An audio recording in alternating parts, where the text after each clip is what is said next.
What if the strangest night of your life ended with you standing over your own name carved into stone? That happened to me, and I still don't have a clean explanation for it.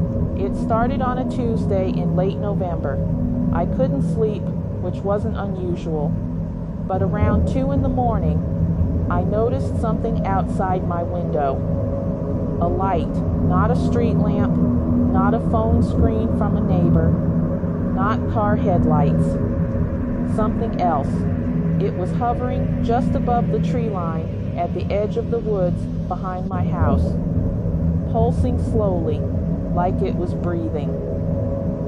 I know what you're thinking. Go back to bed, close the curtains. Rational people don't follow mysterious lights into dark forests at 2 in the morning. You're absolutely right. I went anyway. The moment I stepped outside, the cold hit me differently than normal, sharp and specific, like fingers pressing against my skin. The light didn't move toward me. It just waited, and that waiting felt intentional, purposeful, like an invitation I hadn't asked for but couldn't decline. I followed it for maybe 15 minutes through trees I know well. I've walked those woods hundreds of times in daylight. At night, following that light, everything felt reversed. The familiar became foreign. The path I knew twisted in ways that made no sense geographically. I should have hit the old fence line. I never did. Then the light stopped. I stopped. In front of me was a small clearing I had never seen before. And in that clearing stood a single gravestone. Old, weathered, covered in patches of dark moss. My heart was doing something uncomfortable in my chest as I moved closer. The name on the stone was mine. Full name. Correct spelling. The birth year matched. The death year read 2026.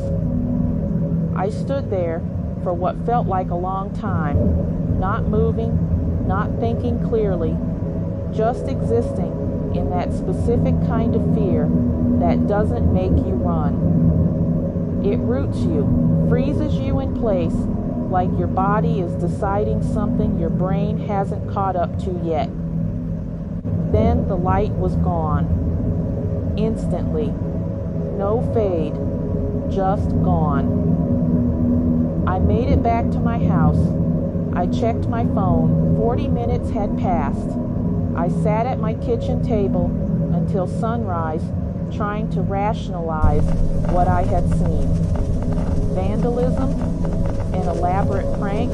Someone who knew me, who had access to stone engraving equipment, who somehow planted that marker in a clearing that didn't exist on any map I'd ever walked? None of it holds up. I went back the next morning. Clear daylight, full visibility.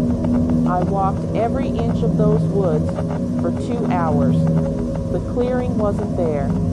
No stone, no disturbed earth, nothing.